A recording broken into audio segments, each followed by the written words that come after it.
Why do so many of you struggle with this piece is because you've been taught since you got into this to be transactional. And when you're transactional with sellers, they feel it. People that you know don't want to sell, they need to sell. Most of those people, they're struggling so badly that the chances of them calling some direct mail piece is very, very small because they're so overwhelmed. So those people are never going to reach out to you in any other mean other than you reaching out to them first. So the best strategy is always cold calling. Why cold calling? Because it's just better. On this training, I want to get into more in the nuts and bolts about, like, when I hear you guys tell me, the sellers aren't motivated, they don't want to sell, my offers keep getting rejected, I can't now nail down their true motivation, they won't open up to me, they're too aggressive. So this is very common. You're not alone. But the funny thing with this is the solution to this is so much simpler.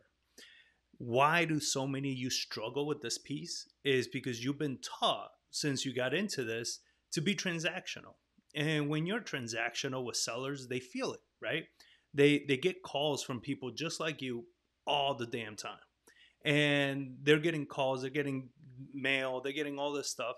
And everybody's just like lowballing the hell out of them, disrespecting them, not doing anything that's actually bringing them any form of like certainty or confidence that you're actually care and you're there to help them. So that's how we stand out.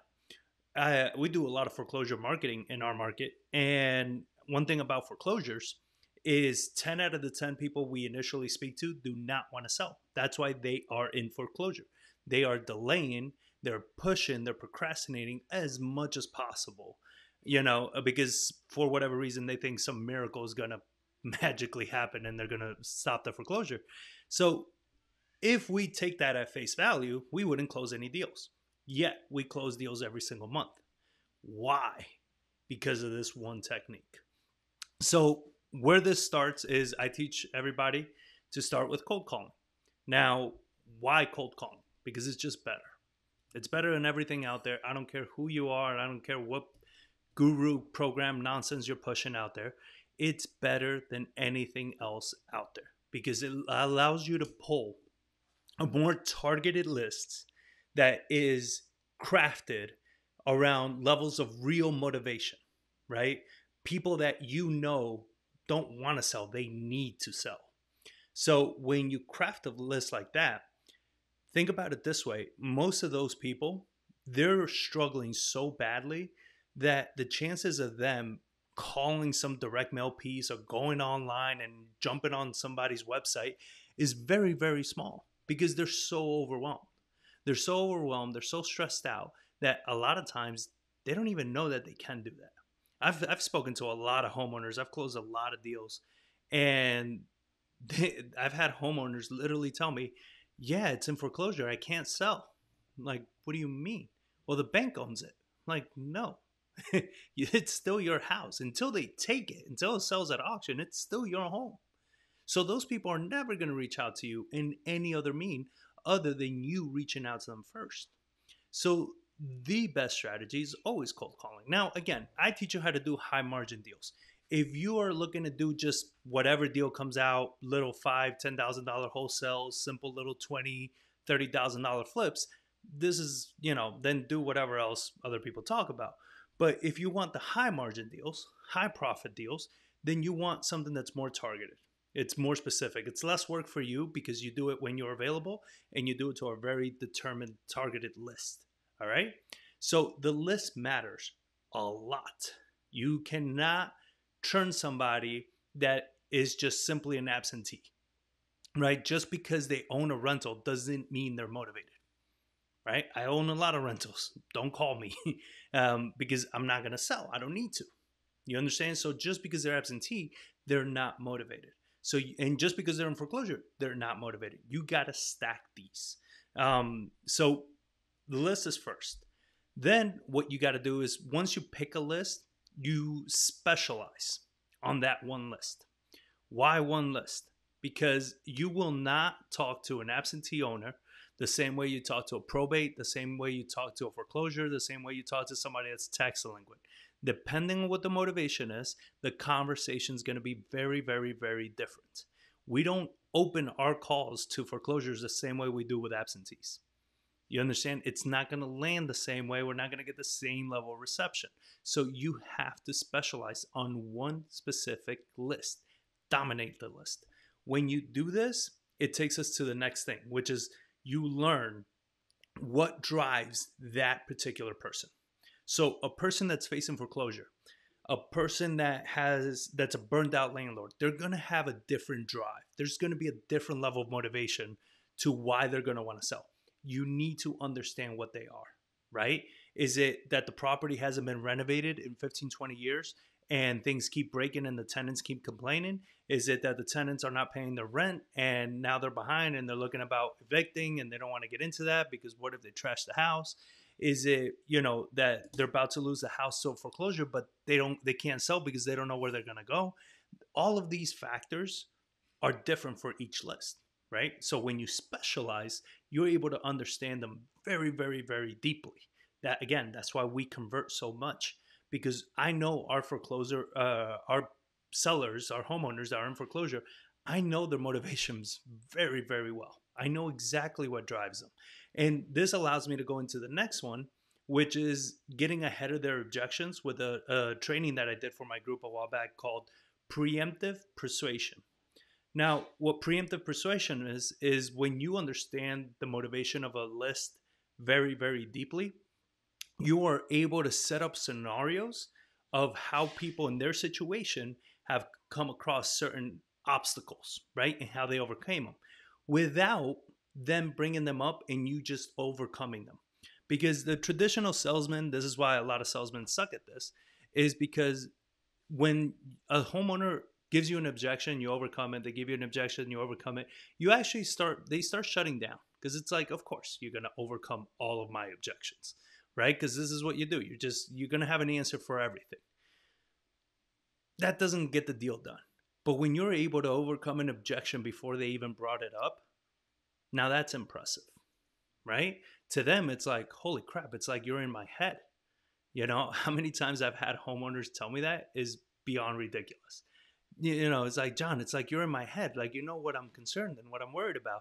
And on the other side, I'm just kind of laughing at myself because it's like, yeah, you're not the first person I've spoke to about this. And I'll even say something along those lines. It's like, look, this is what I do. I help out people in this situation. I've helped out hundreds of people. I know what it is and I know the pain that you're going through, so it allows me to connect with them better. Now, the whole strategy to this is we talk about a 4-phase on when you do your calls, right? I teach a 4-phase framework. Phase 1, which I already did a training for you guys. It should be on my YouTube channel somewhere. It's about nailing down your intros. If you can't nail down your intros, people are never going to want to talk to you, right? So there's a training on that. This is the next phase, which is connection. Why is connection so important? Before I get into that, if you have any questions or anything, drop them in the chat, because as soon as I finish the training, I'll answer all of your questions. You'll get some free coaching. And if you want to hop on camera at some point, I'll figure out how to do that too. But in the meantime, if you need help building your business and you want some strategy, I offer a free strategy call with anybody that wants it. So the link is in the chat. Just click on it, schedule your time, and I'll help you out. So with this training, why is connection so important? A lot of people call or speak to a homeowner that is on any particular list. What's the first thing you tell them? Well, let's talk about your house. How jacked up is your house, right? How old is your kitchen? How messed up are your floors? How old is your roof?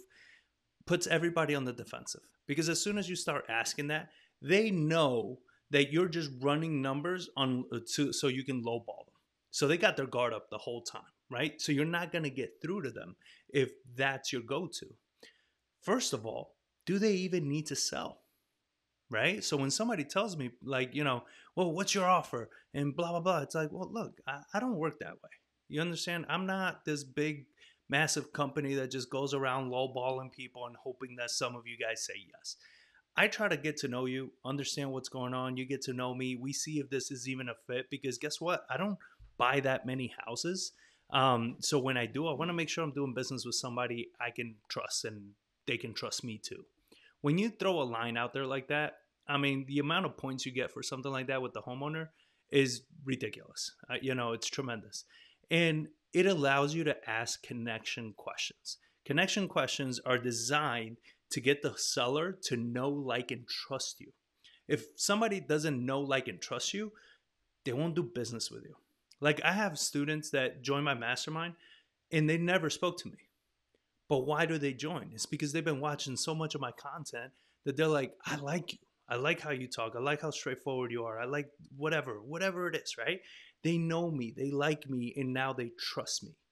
You understand? You will never do business with somebody you don't know, like, or trust. It's so hard for that to happen, especially when it's something so emotionally charged, like the sale of a very distressed home, right? So you got to get connected with the homeowner. What does connecting with a homeowner mean? This is not talking about the house. This is not talking about an offer. This is not talking about numbers. It's about them getting to know you, you getting to know them, and them feeling like you actually are a human being and you have some empathy. This is why we don't hire VAs to do our cold calling. Nobody's going to cold call and connect with my homeowners better than I will. You understand? So if you're hiring VAs, I'm not shocked that you're struggling in your business. Yeah, and we're seeing that trend pick up even faster and faster. We're seeing more and more companies lose deal flow because of their VAs. And this is no blame on the VA at all. Like, I love VAs, I have VAs. It's not about that. It's just people want to deal with people that they can get to know, like, and trust. And when they're talking to somebody that's just going off a basic script, taking some basic information, then passing them off, you lose that whole connection. And when you lose that connection, your close rate goes to nothing, right? So getting back to this, the point of connection questions is for you to get to know the person, right? So let's say absentees. So absentees, some good connection questions are out of curiosity. I'm starting my rental portfolio, even if you already have one. I'm starting a rental portfolio. Like, what made you pick that area, right? What made you pick that area? What got you? Why even decide to have a rental instead of, like, just selling it or something like that?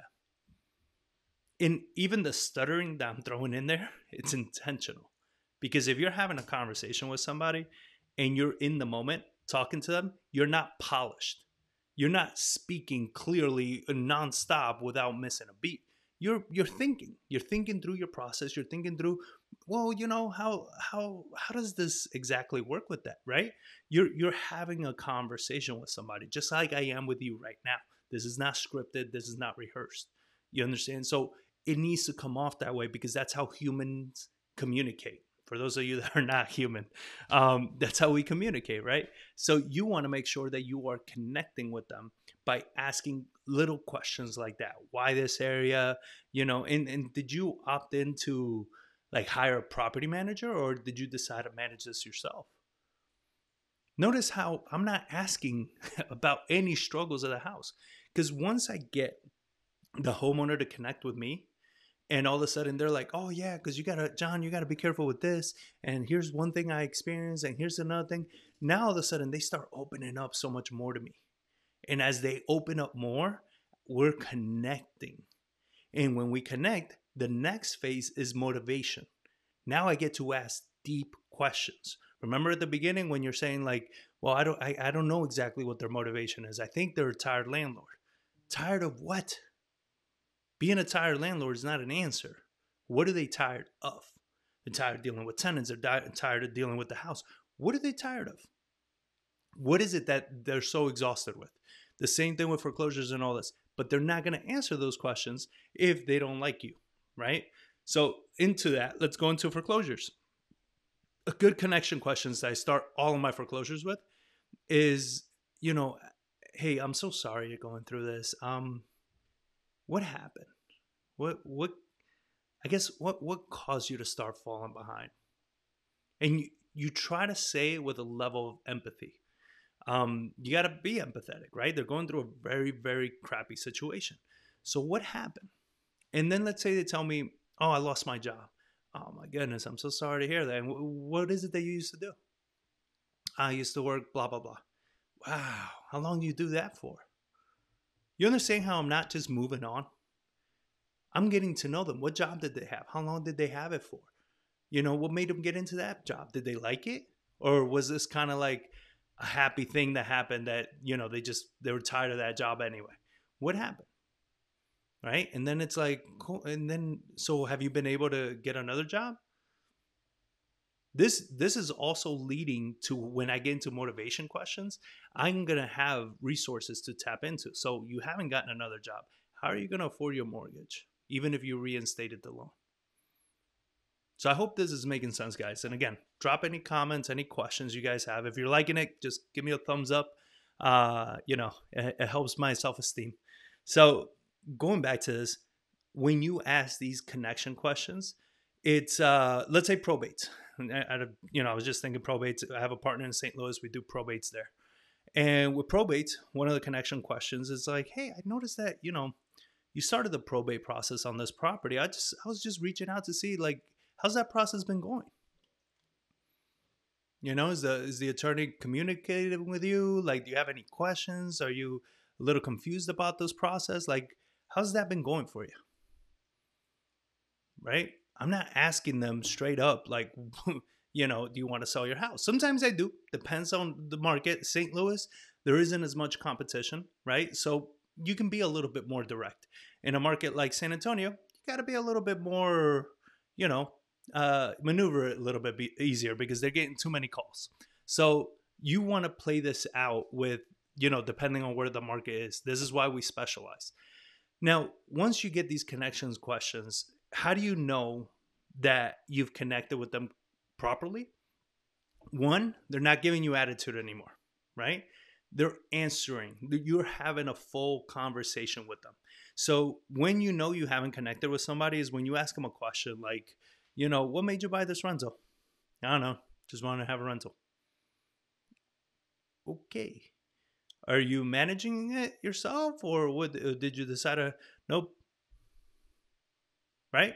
Anything that's like that short, that tight, they're not connecting with you. They're not, right? So in those moments, I will shake shit up, right? Because I need to connect with them. If I can't connect with them, I don't even bother going to motivation because there's no point. Nothing's going to land, right? So if I'm not connecting with them and they're giving me that kind of like resistance, I'll just come out and be like, hey, if it's a man, be like, look, man, I don't know if I just caught you at the wrong time or I'm pissing you off or maybe you just do not care at all about, ever selling this house.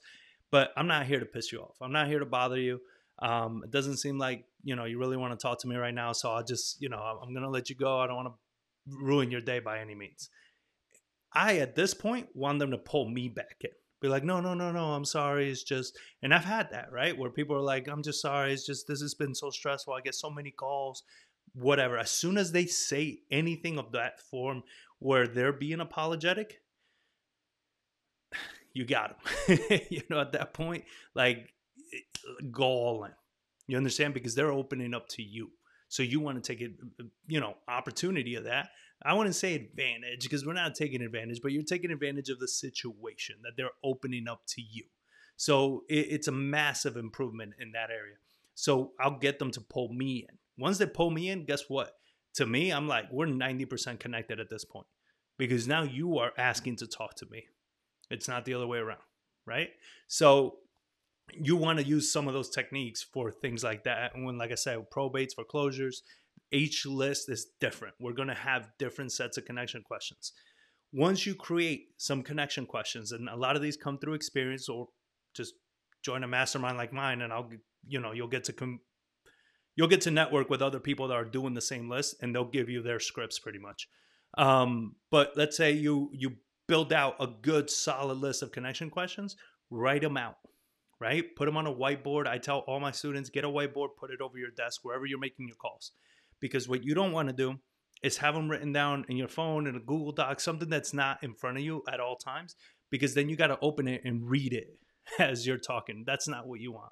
That's not going to help anybody. You understand? It's not going to help you. You're not going to connect with anybody. So you want to make sure it's always in front of you, because even as you're doing other jobs or other work, you're looking up and you're reading those questions over and over and over. So then when you deliver them, they seem like genuine in the moment questions rather than I'm reading a script, right? So you want to do that. You want to have them in front of you at all times, rehearse them in different ways. I'm gonna do a training at some point with you guys. I did it with my group, and it was a really good training. It's called the 93% rule, and the 93% rule is most people, especially when I got started, we focus on the 7%, which is what we say to people, and that is only 7% important. 93% is how you're saying it and your physiology. So all of these things matter. You want to practice those when you practice your connection questions. So as soon as you're asking your connection questions and people are responding in long phrases, actual conversational format, you know you connected with them. Now you can move on to the next phase, which is your motivation questions. And if you guys want to, drop it in the comments. Let me know in the Facebook group. I'll do that next week. I'll do the motivation because that's a whole other beast in and of itself. And I'll do a good training on motivation questions and stuff like that. But for connection questions, these are the things that you want in order to get more sellers to say yes, in order to get more sellers to open up. Again, when I get students that tell me, John, I submitted the offer and they rejected it. I'm like, they rejected you way before you submitted the offer. I don't get rejected at offers because I don't submit offers that don't close. You understand? Like when I submit an offer, I know it's closing. That's why I'm submitting the offer. You understand? So if you're submitting offers that are not closing, is because you didn't do the connection part right, and you definitely didn't determine enough motivation. So it's not the offer. Don't get confused by saying, oh, when I send them the contract, they didn't sign or they didn't like the offer. It's none of that shit. It's all the beginning. You didn't dig deep enough.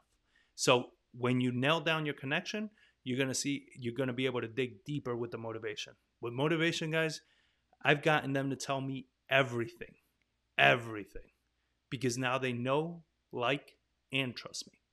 So I hope this training's been valuable. And now, like always, we're going to get into the Q&A section. So if you have any questions or anything right now, now's your chance. Drop them in the chat and I'll get to them. Jason, what's up, brother? How many calls does it take on average with each lead before you get a yes? One call, buddy. If you're needing, I don't know what you mean by calls. Like how many times do you need to call before they answer? But what I train on, Jason, is as soon as you get a homeowner to say hello, you convert them on that call. On that particular call, you have two outcomes. You either set an appointment or you get a contract. You understand? If they're motivated and they need to sell, and you're not setting an appointment or getting a contract, you're losing it out. You're not creating enough urgency. You're not digging deep enough. Because even if, let's say, probates, right?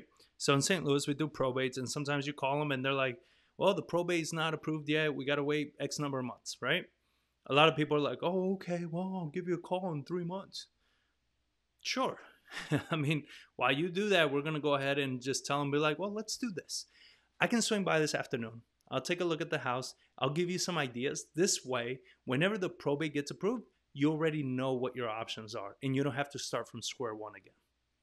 When are you available this afternoon? Right? That gets us more appointments, and we can get properties locked up before the probates have gone through. You understand? Because once they get through, they're going to be deemed the personal representative. So once they get put as a personal representative, we can go ahead and close. I've set up contracts, guys, with an option period of, it was like 247 days or something like that, or 72. I don't know, 200 and something. Because they were in the middle of the process, right? And it was just taking forever, and there were delays and all these nonsense. Cool. Doesn't mean that I can't have it locked in. I can lock those up right now, right? So, which funny enough, tonight for the mastermind, I'm doing a training on how to close deals over the phone, because sometimes you have homeowners that are out of state and you need to be able to close them, right? So you won't be able to see them. To me, closing in person is the easiest way to get deals and get high margin deals, but sometimes that's not an option, so you can do it over the phone. But I hope that helps, buddy. Let me know. All right, JW. Yeah, I'll put one of those together, and I'll put the motivation training session today together, because man, asking motivating questions is by far one of the things that it makes people uncomfortable. But if you're not willing to have the uncomfortable conversations, don't be surprised that you don't get the big deals locked in. You know, there's really nothing I won't talk about, because at the end of the day, like, I'm here to help, right? So I need to know. I need to dig deep. If you're scared of anything, I need to figure out what the hell it is. You understand? Because then it's the only way I am able to help you. So I have to be able to ask you deep, personal questions, depending on the situation, for sure. But I need to be able to do that. So I'll give you some. And again, you know, when you ask motivating questions after you've thoroughly connected with somebody, they're so much easier. They don't seem so intrusive. They don't see so like you're invading their privacy, because it's like, you know, you and me, I'm here to help you, right? So let's go. And I do that with my coaching students. And you can ask anybody that's in my group. I'll ask you some personal ask questions, and I will call you out. Why? Because I really want to help you. And if that shit is blocking you, it's not going to get you anywhere, right? So you have to have the same mindset when you deal with sellers. When you're dealing with homeowners, if you're not comfortable enough to ask those deep questions, what's the point? You'll never know how you can get the margins. And that's why our margins are so big, because we know how to solve those big problems. Cool. Jason, makes sense. I'm glad, man. All right, guys. Well, I'm not seeing any other questions come in. But in the meantime, like I said, if you guys want a strategy session with me, just go to the link in the chat, pwmcall.com, and set up a strategy call. We'll hop on and ask me anything on those calls. I'll coach you. I'll help you and get you all set up. So if you guys need anything in the meantime, just reach out to me. I'm all over social media, Instagram, and I'm the one that responds. So anything you ask, I'm the one answering back. So let me know what you think. Let me know what you want to do, and I'll catch you all next week's training. Thank you, guys. Bye.